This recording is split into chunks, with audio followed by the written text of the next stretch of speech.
Ética a Nicômaco, livro 2. Sendo, pois, de duas espécies a virtude, intelectual e moral, a primeira, por via de regra, gera-se e cresce graças ao ensino. Por isso requer experiência e tempo, enquanto a virtude moral é adquirida em resultado do hábito, donde ter-se formado seu nome por uma pequena modificação da palavra. Por tudo isso, evidencia-se também que nenhuma das virtudes morais surge em nós por natureza. Com efeito, nada do que existe naturalmente pode formar um hábito contrário à sua natureza. Por exemplo, a pedra que por natureza se move para baixo, não se pode imprimir o hábito de ir para cima, ainda que tentemos adestrá-la, jogando-a 10.000 vezes no ar. Nem se pode habituar o fogo a dirigir-se para baixo, nem qualquer coisa que por natureza se comporte de certa maneira a comportar-se de outra. Não é, pois, por natureza, nem contrariando a natureza, que as virtudes se geram em nós. Diga-se antes que somos adaptados por natureza a recebê-las e nos tornamos perfeitos pelo hábito. Por outro lado, de todas as coisas que nos vêm por natureza, primeiro adquirimos a potência e, mais tarde, exteriorizamos os atos. Isso é evidente no caso dos sentidos, pois não foi por ver ou ouvir frequentemente que adquirimos a visão e a audição. Mas, pelo contrário, nós as possuímos antes de usá-las. E não entramos na posse delas pelo uso. Com as virtudes dá-se exatamente o oposto. Adquirimos-las pelo exercício, como também sucede com as artes. Com efeito, as coisas que temos de aprender antes de poder fazê-las, aprendemos-las fazendo. Por exemplo, os homens tornam-se arquitetos construindo e tocadores de lira tangendo esse instrumento. Da mesma forma, tornamos-nos justos praticando atos justos e assim com a temperança, a bravura e as demais virtudes. Isto é confirmado pelo que acontece nos estados. Os legisladores tornam bons os cidadãos por meio de hábitos que lhes incutem. Esse é o propósito de todo legislador. E quem não logra tal desiderato, falha no desempenho de sua missão. Nisso, precisamente, reside a diferença entre as boas e as más constituições. Ainda mais, é das mesmas causas e pelos mesmos meios que se gera e se destrói toda a virtude, assim como toda a arte. De tocar a lira surgem bons e maus músicos. Isso também vale para os arquitetos e todos os demais. Construindo bem, tornam-se bons arquitetos, construindo mal, maus. Se não fosse assim, não haveria necessidade de mestres, e todos os homens teriam nascido bons ou maus em seu ofício. Isso, pois, é o que também ocorre com as virtudes. Pelos atos que praticamos em nossas relações com os homens, nos tornamos justos ou injustos. Pelo que fazemos em presença do perigo e pelo hábito do medo ou da ousadia, nos tornamos valentes ou covardes. O mesmo se pode dizer dos apetites e da emoção da ira. Uns se tornam temperantes e calmos, outros sem limites e irascíveis, portando-se de um modo ou de outro em igualdade de circunstâncias. Numa palavra, As diferenças de caráter nascem de atividades semelhantes. É preciso, pois, atentar para a qualidade dos atos que praticamos, porquanto da sua diferença se pode aquilatar a diferença de caráteres. Não é coisa de somenos que desde a nossa juventude nos habituemos desta ou daquela maneira. Tem, pelo contrário, imensa importância, ou melhor, tudo depende disso. Uma vez que a presente investigação não visa o conhecimento teórico como as outras, porque não investigamos para saber o que é a virtude, mas a fim de nos tornarmos bons. Do contrário, nosso estudo seria inútil.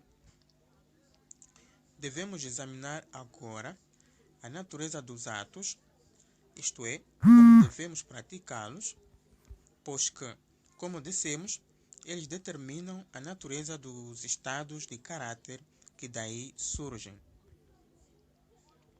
Ora, que devemos agir de acordo com a regra justa é um princípio comumente aceito, que nós encamparemos. Mais tarde, havemos de nos ocupar dele, examinando o que seja a regra justa e como se relaciona com as outras virtudes. Uma coisa, porém, deve ser assentada de antemão, e é que todo esse tratamento de assuntos de conduta se fará em linhas gerais e não de maneira precisa. Desde o princípio, fizemos ver que as explicações que buscamos devem estar de acordo com os respectivos assuntos, tal como se passa no que se refere à saúde, às questões de conduta e do que é bom para nós não tem nenhuma fixidez. Sendo essa a natureza da explicação geral, a dos casos particulares será ainda mais carente de exatidão, pois não há arte ou preceito que os abranja a todos. Mas as próprias pessoas atuantes devem considerar, em cada caso, o que é mais apropriado à ocasião, como também sucede na arte da navegação e na medicina. Mas, embora nosso tratado seja desta natureza, devemos prestar tanto serviço quanto for possível. Comecemos, pois, por frisar que está na natureza dessas coisas o serem destruídas pela falta e pelo excesso, como se observa no referente à força e à saúde. Tanto a deficiência como o excesso de exercício destroem a força. Da mesma forma, o alimento ou bebida que ultrapassam determinados limites, tanto para mais como para menos, destroem a saúde, ao passo que, sendo tomados nas devidas proporções, a produzem, aumentam e preservam.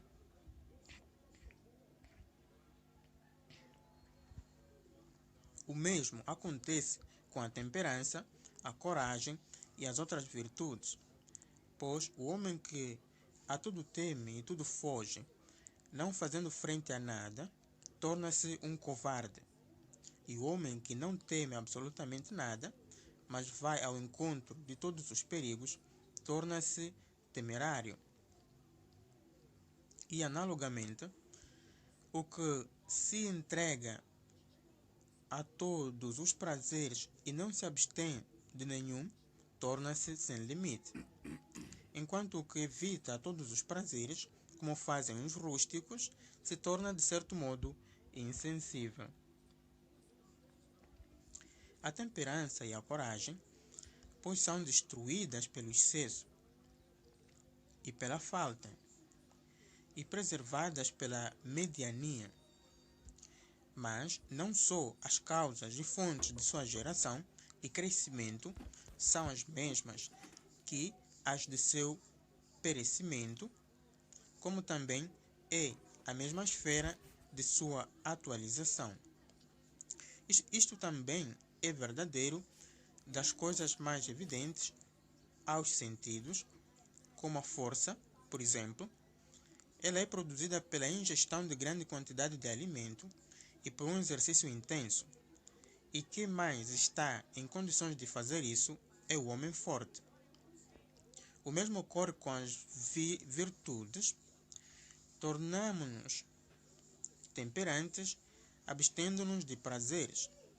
E é depois de nos tornarmos tais que somos mais capazes dessa abstenção. Igualmente no que toca à coragem, pois é habituando-nos a desprezar e arrostar coisas terríveis que nos tornamos bravos, e depois de nos tornarmos tais, somos mais capazes de lhes fazer frente. Devemos tomar como sinais indicativos do caráter o prazer ou a dor que acompanham os atos, porque o homem que se abstém de prazeres corporais e se deleita nessa própria abstenção é temperante, enquanto o que aborrece com ela é sem limite. E quem arrosta coisas terríveis e sente prazer em fazê-lo, ou pelo menos não sofre com isso, é bravo, enquanto o homem que sofre é covarde. Com efeito, a excelência moral relaciona-se com prazeres e dores. É por causa do prazer que praticamos más ações, e por causa da dor que nos abstemos de ações nobres. Por isso, deveríamos ser educados de uma determinada maneira desde a juventude, como diz Platão, a fim de nos deleitarmos e de sofrermos com as coisas que nos devem causar deleite ou sofrimento, pois essa é a educação certa. Por outro lado, se as virtudes dizem respeito a ações e paixões, e cada ação e cada paixão é acompanhada de prazer ou de dor, também por este motivo, a virtude se relacionará com prazeres e dores. Outra coisa que está a indicá-lo é o fato de ser infligido o castigo por esses meios. Ora, o castigo é uma espécie de cura, e é da natureza das curas o afetarem-se pelos contrários. Ainda mais, como dissemos, não faz muito, todo estado da alma tem uma natureza relativa e concernente à espécie de coisas que tendem a torná-la melhor ou pior.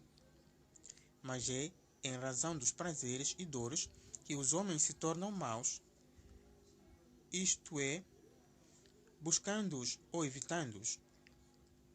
Quer prazeres e dores que não devem, na ocasião em que não devem, ou da maneira pela qual não devem buscar ou evitar, quer por errarem numa das outras alternativas semelhantes que se podem distinguir.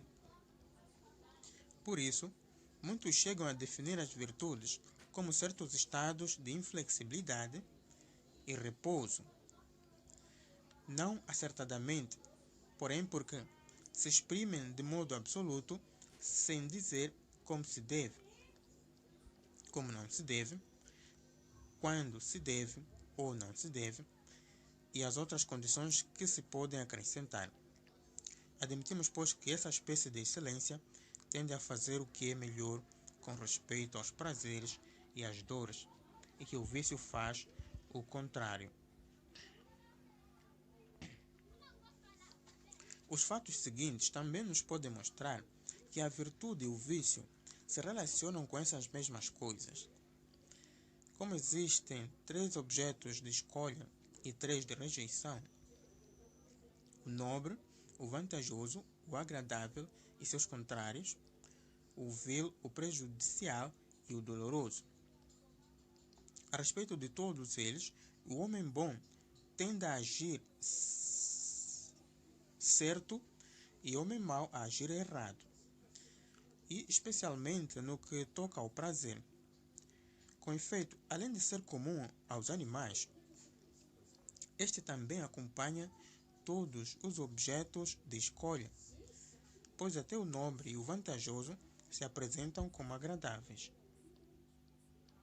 Acresce que o agradável e o doloroso cresceram conosco desde a nossa infância, e por isso é difícil conter essas paixões enraizadas como estão na nossa vida. E alguns mais e outros menos, medimos nossas próprias ações pelo estalão do prazer e da dor. Por esse motivo, toda a nossa inquirição girará em torno deles, já que pelo fato de serem legítimos ou ilegítimos, o prazer e a dor que sentimos têm efeito não pequeno sobre as nossas ações. Por outro lado, para usarmos a frase de Heráclito, é mais difícil lutar contra o prazer do que contra a dor. Mas tanto a virtude como a arte se orientam para o mais difícil, que até torna melhores as coisas boas. Essa aí também é a razão porque tanto a virtude como a ciência política giram sempre em torno de prazeres e dores, de vez que o homem que lhes der bom uso será bom e o que lhes der mau uso será mau. Demos por assento, pois que a virtude tem que ver com prazeres e dores, que, pelos mesmos atos de que ela se origina, tanto é acrescida como, se tais atos são praticados de modo diferente, destruída, e que os atos de onde surgiu a virtude são os mesmos em que ela se atualiza. Alguém poderia perguntar que entendemos nós ao declarar que devemos tornar-nos justos, praticando atos justos, e temperantes, praticando atos temperantes. Porque, se um homem pratica tais atos, é que já possui essas virtudes. Exatamente como, se faz coisas concordes com as leis da gramática e da música, é que já é gramático e músico. Ou não será isto verdadeiro nem sequer das artes. Pode-se fazer uma coisa que esteja concorde com as leis da gramática, quer por acaso, quer por sugestão de outrem. Um homem, portanto, só é gramático quando faz algo pertencente à gramática, e faz gramaticalmente. Isto significa fazê-lo de acordo com os conhecimentos gramaticais que ele próprio possui. Sucede, por outro lado, que neste ponto não há similaridade de caso entre as artes e as virtudes, porque os produtos das primeiras têm a sua bondade própria, bastando que possuam determinado caráter, mas porque os atos que estão de acordo com as virtudes tenham determinado caráter, não se segue que sejam praticados de maneira justa ou temperante. Também é importante que o agente se encontre em determinada condição ao praticá-los. Em primeiro lugar, deve ter conhecimento do que faz. Em segundo, deve escolher os atos e escolhê-los por eles mesmos. Em terceiro, sua ação deve proceder de um caráter firme e imutável. Estas não são consideradas como condições para a posse das artes, salvo o simples conhecimento.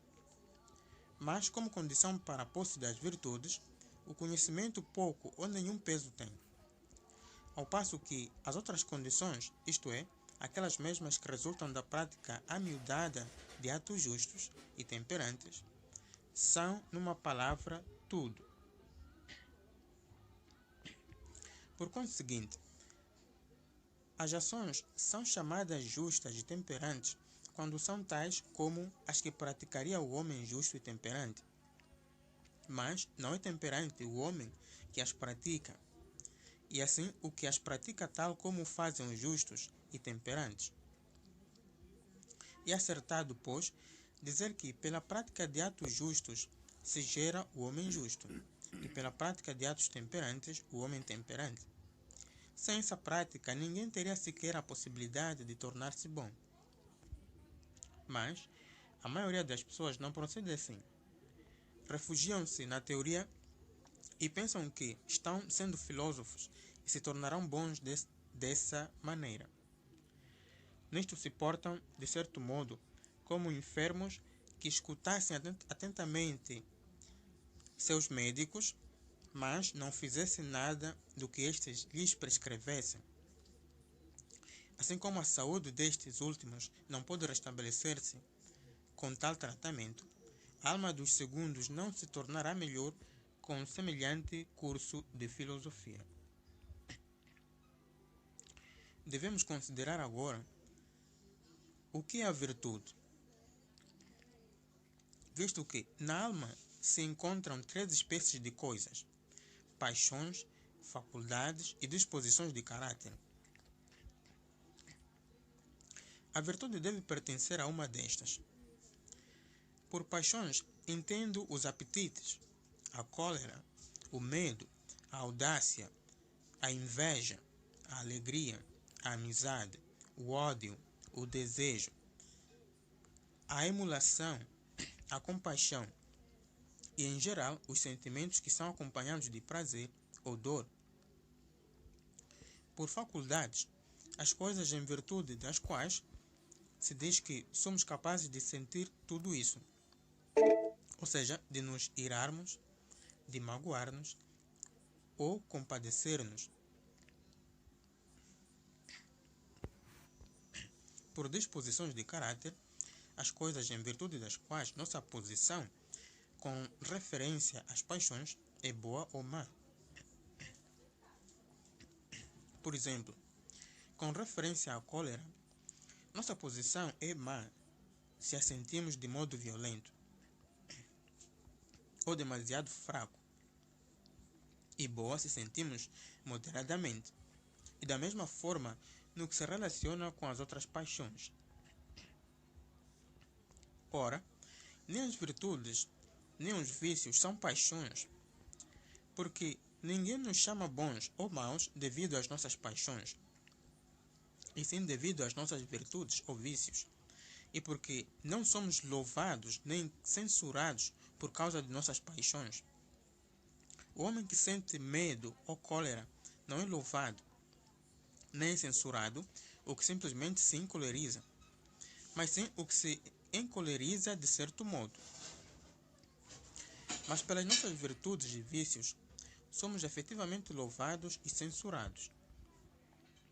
Por outro lado, sentimos cólera e medo sem nenhuma escolha de nossa parte. Mas as virtudes são modalidades de escolha ou envolvem escolha. Além disso, com respeito às paixões, se diz que somos movidos, mas com respeito às virtudes e aos vícios não se diz que somos movidos. E assim que temos tal ou tal disposição. Por estas mesmas razões, também não são faculdades, porquanto ninguém nos chama bons ou maus, nem nos louva ou censura pela simples capacidade de sentir as paixões. Acresce que possuímos as faculdades por natureza, mas não nos tornamos bons ou maus por natureza. E já falamos disto acima. Por conseguinte, as virtudes são paixões. Ou seja, se as virtudes não são paixões nem faculdades, só resta uma alternativa, a de que sejam disposições de caráter. Mostramos assim o que é a virtude com respeito a seu gênero. Não basta, contudo, definir a virtude como uma disposição de caráter. Cumpre dizer que espécie de disposição é ela. Observemos, pois, que toda virtude ou excelência não só coloca em boa condição a coisa de que é a excelência, como também faz com que a função dessa coisa seja bem desempenhada. Por exemplo, a excelência do olho torna bons tanto o olho como a sua função, pois é graças à excelência do olho que vemos bem. Analogamente, a excelência de um cavalo também o torna bom em si mesmo, como bom na corrida, em carregar em seu cavaleiro e em aguardar de pé firme o ataque do inimigo. Portanto, se isto vale para todos os casos, a virtude do homem também será a disposição de caráter que o torna bom e que o faz desempenhar bem a sua função. Com isso vem a suceder. Já o explicamos atrás, mas a seguinte consideração da natureza específica da virtude lançará nova luz sobre o assunto. Em tudo o que é contínuo e divisível, pode se tornar mais, menos ou uma quantidade igual. Isso quer em termos da própria coisa, quer relativamente a nós, e o igual é o meio termo entre o excesso e a falta. Por meio termo no objeto, entendo aquilo que é equidistante de ambos os extremos, e que é um só e o mesmo para todos os homens. E por meio termo relativamente a nós, o que não é nem demasiado nem demasiadamente pouco. E este não é um só e o mesmo para todos. Por exemplo, se 10 é demais e 2 é pouco, 6 é o meio termo, considerado em função do objeto, porque excede e é excedido por uma quantidade igual. Esse número é intermediário de acordo com uma proporção aritmética, mas o meio termo relativamente a nós não deve ser considerado assim. Se 10 libras é demais para uma determinada pessoa comer e 2 libras é demasiadamente pouco, não se segue daí que o treinador prescreverá 6 libras, porque isso também é talvez demasiado para a pessoa que deve comer, ou demasiadamente pouco para milho e demasiado pouco para o atleta principiante. O mesmo se aplica à corrida e à luta. Assim, um mestre em qualquer arte evita o excesso e a falta, buscando o meio termo, escolhendo o meio termo não no objeto, mas relativamente a nós. Se é assim, pois, que cada arte realiza bem seu trabalho, tendo diante dos olhos o meio termo e julgando suas obras por esse padrão. E por isso dizemos muitas vezes que as boas obras de arte não é possível tirar nem acrescentar nada, subentendendo que o excesso e a falta destroem a excelência dessas obras, enquanto o meio termo a preserva. E para este, como dissemos, se voltam os artistas no seu trabalho. E se, ademais disso, a virtude é mais exata e melhor que qualquer arte, como também o é a natureza, segue-se que a virtude deve ter o atributo de visar o meio termo. Refiro-me à virtude moral, pois é ela que diz respeito às paixões e ações nas quais existe excesso, carência e um meio termo. Por exemplo, tanto o medo como a confiança, o apetite, a ira, a compaixão e em geral o prazer e a dor podem ser sentidos em excesso ou em grau insuficiente. E num caso como no outro, isso é um mal. Mas senti-los na ocasião apropriada, com referência aos objetos apropriados, para com as pessoas apropriadas, pelo motivo e da maneira conveniente. Nisso consiste o meio termo e a excelência característicos